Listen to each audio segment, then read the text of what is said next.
Dr. Steve Noll is one of the 300 best professors in the United States. He is a senior lecturer here at the University of Florida, where he received his PhD, and he is a graduate of the College of William and Mary. His most famous book, or his most recent book, we like to think his most famous book, is Ditch of Dreams, The Cross-Florida Barge Canal and the Struggle for Florida's Future. Steve is going to talk to us today about the impact of Florida history on American history. Steve. Oh, yeah.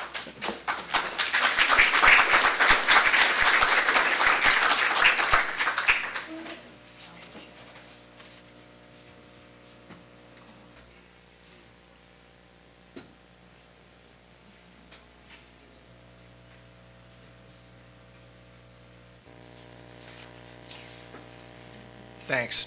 It's a pleasure to be here, and pleasure to follow such wonderful speakers before. And a lot of what I have to say, they've already said. So just bear with me as I watch their PowerPoints. I say, damn, I was going to say that. Damn, I was going to say that. Damn. So if I'm repeating what they said, it's just kind of a wrap-up stuff. And when I was charged with talking about the Spanish legacy, I study modern Florida. In fact, Chris Meindl and I, we participated in that book called Land into Water, Water into Land. So I'm much more of a modern Florida historian. So I kind of took the charge of what I was supposed to talk about rather broadly. So I'm going to kind of expand the vision of what Florida's legacy is in terms of the Spanish relationship to bring it into more modern terms. And the pictures I have here are of the Alhambra on the, I don't know, what is that? Like, is that the left or the right? The one over there?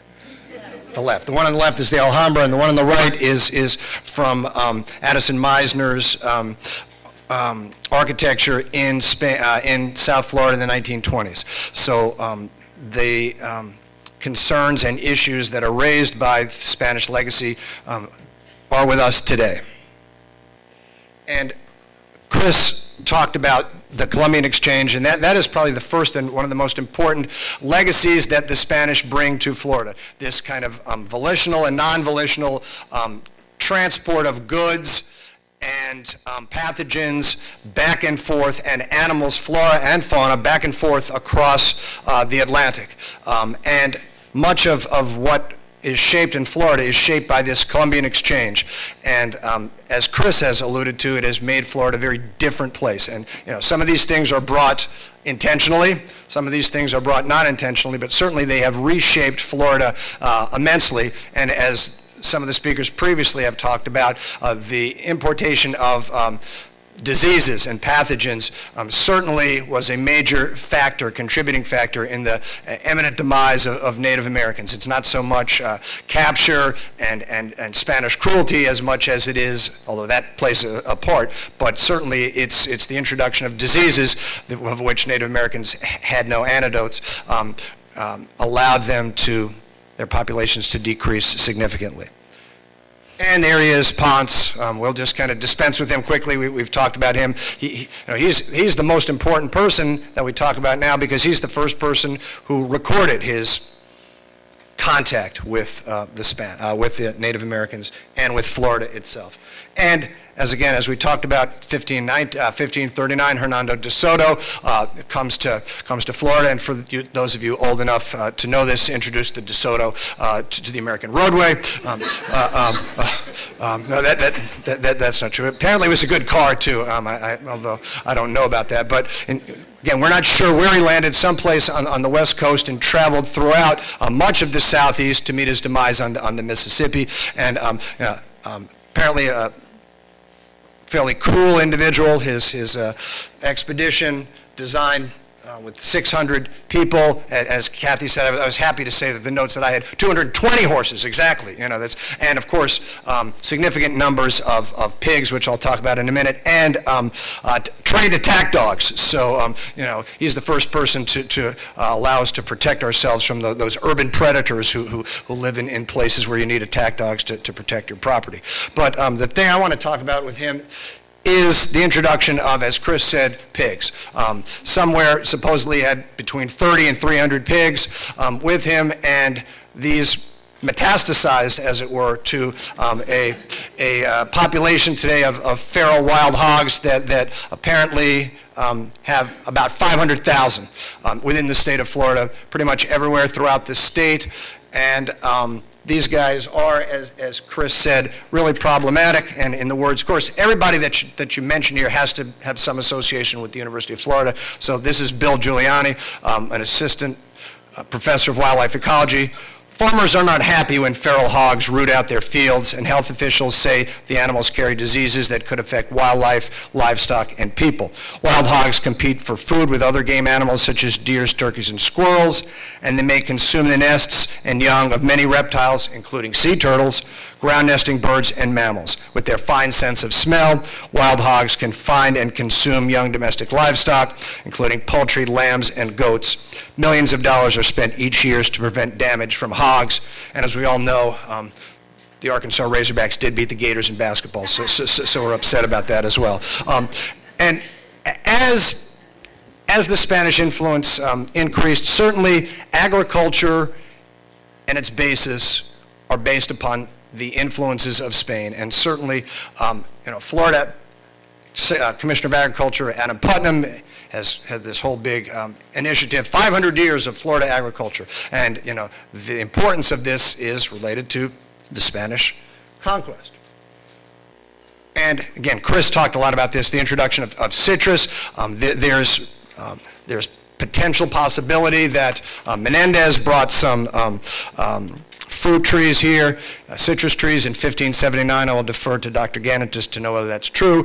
But the first really commercial groves were the Don Felipe Grove from about the end of the second Spanish period, 1809 to 1820, just as Spain was giving or having Florida taken from it by the United States. And those small groves have increased in size to a significant portion of the state. And iconic pictures. The interesting thing that the 1956 picture of the Florida Citrus Tower shows, you can climb to the top and see citrus groves as far as you can look.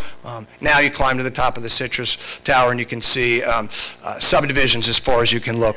But the last official census documentation we have of orange groves is that there are 517,000 acres of citrus in the state of Florida, a significant proportion of the state, and certainly regarding with what Chris had to say, a significant change in Florida's landscape.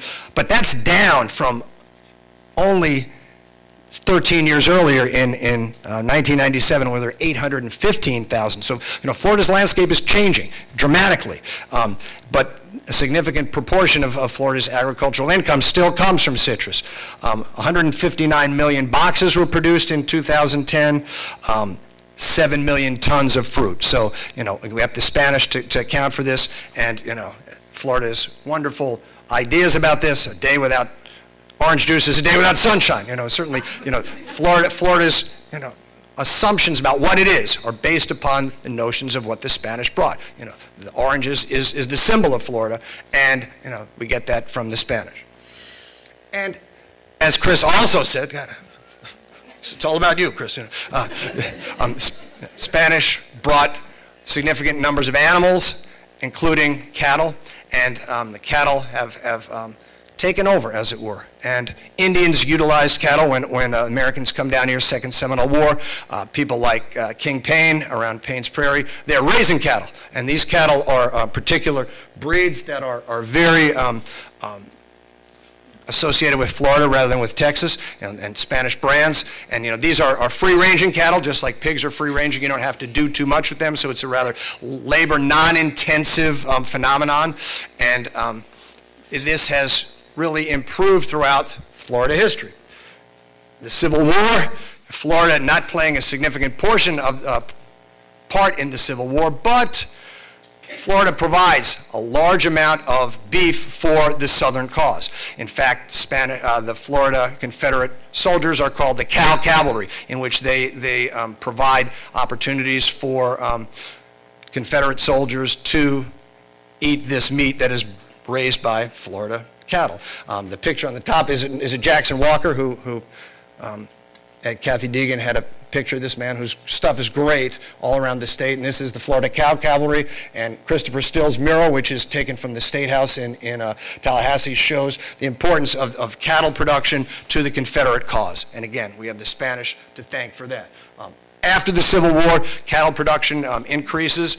We have this whole kind of Florida cattle production. The gentleman, the interesting-looking gentleman, is the king of the cracker Cowboys, Jacob Summerlin, and which, you know, and you can see the picture of the cattle that's on the beach in Apalachicola, you know. So they're all over the state, and most of the cattle are eventually moved to market through places like Punta Rasa and shipped, not by rail, but by boat to places like Cuba. So, you know, again, that Spanish connection to the Spanish territory. And these are cracker Cowboys, you know, and again, the assumption of that word, introduction cracker, apocryphal story. Tell me. I'm a teacher, so when people start, tell me, where did we get that from? Yeah, yes, supposedly snapping the big cracker whip, the bullwhip, and there was a wonderful exhibit here last year at the Florida Museum on Florida Cowboys. Where they had Carlton Ward's iconic photos of the cattle industry today, which are phenomenal. And they had real cowboys here with their whips. It was wonderful. And these are lithographs drawn by Frederick Remington. So he doesn't just go west to talk about cowboys in the frontier. He comes to Florida too to talk about how important cattle is to Florida. And these are today's pictures. The top one is a photograph by Carlton Ward, and you can see how important cattle ranching still is. Florida is the third largest cattle producing state east of the Mississippi, the 10th largest cattle producing state in the country, and you know, those open ranges that cattle still are raised on provide opportunities for open spaces within the state, and hopefully, you know, that ecologists can work with farmers together to ensure that we will still have these open spaces provided by some of the cattle, which are the Spanish legacy as well. And sugar, you know, this third largest production of agricultural product associated with Spain. Mostly associated with islands in the Caribbean, but also with Florida as well. This is the old Spanish mill, which is now part of the De Leon Springs State Park. You can go get your pancakes. I don't know what that has to do with sugar, but you can get pancakes there. And you know, by the 1820s, just after Spain has ceded, or America has taken La Florida over, this is the ruins of the Bulow Plantation in northwest Volusia County, destroyed during the Second Seminole War. And you can see them sugar cane raising there, often done by slaves during this time period.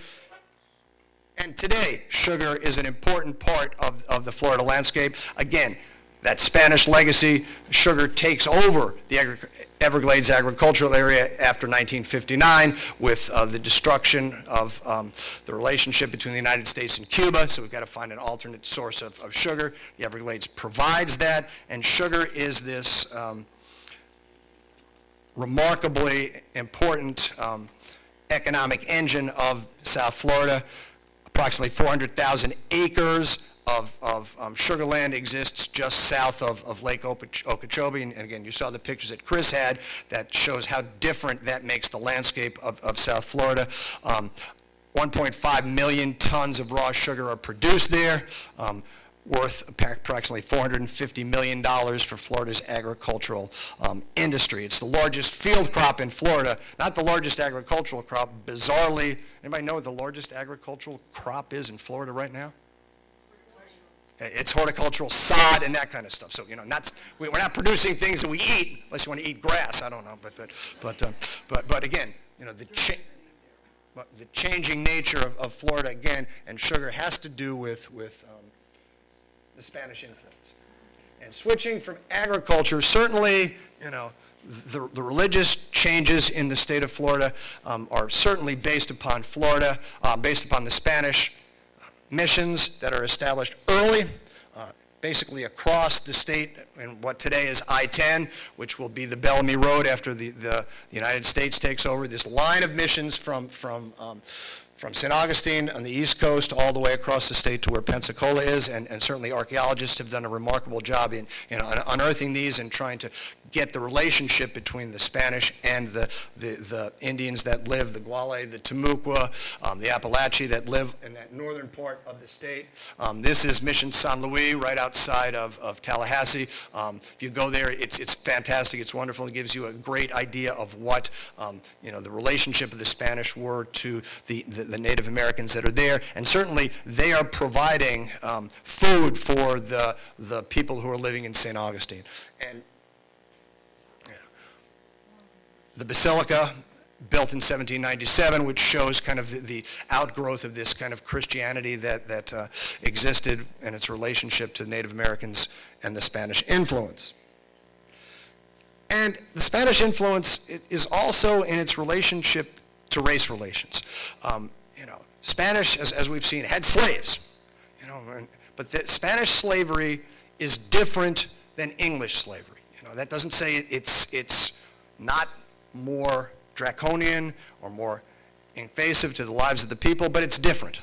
And certainly that difference leads to the development of a place called Fort Mose, or I'm going to have to try to pronounce this now, but Gracia Real de Santa Teresa de Mose, which is the first free black settlement in what is now the United States, established by runaway slaves from South Carolina and kind of rediscovered by Kathy Deegan and Jane Landers, who's now at Vanderbilt, who of course got her PhD from University of Florida. And what this is, it's an important and interesting point of the race relations in this country and their kind of fluid origins in relation to Spanish Florida. African Americans who ran away from South Carolina, from Georgia, in what Larry Rivers basically has called the real Underground Railroad, south, not north, established this fort as the first line of defense against English incursions, and provides this opportunity for African Americans to develop their own integrated into Spanish culture society.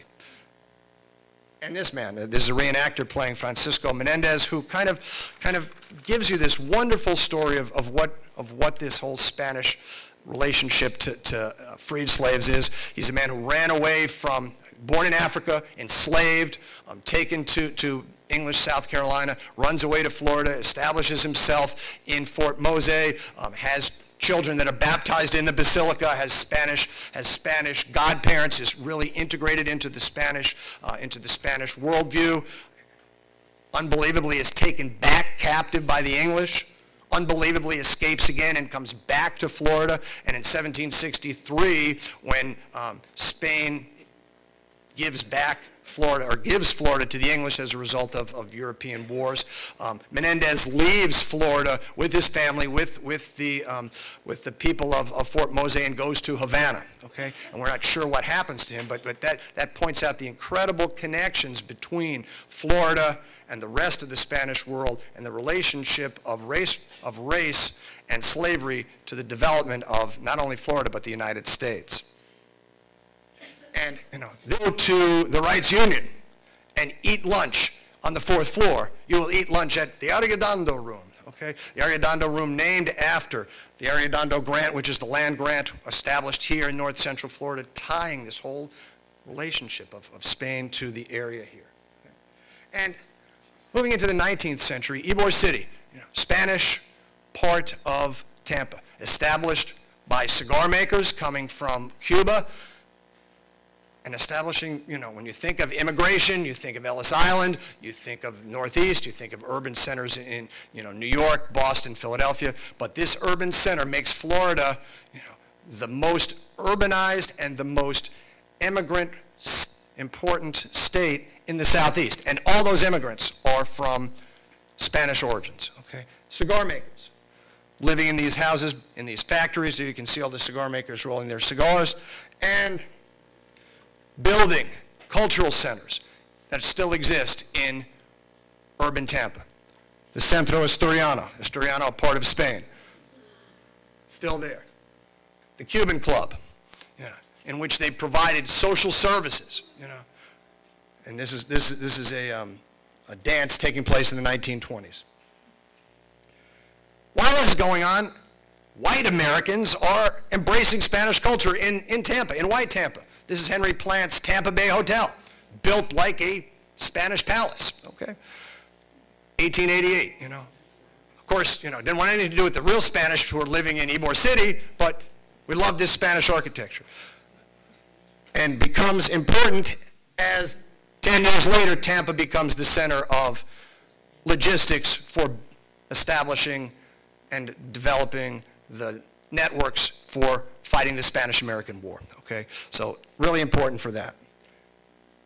Key West, also Spanish-American War.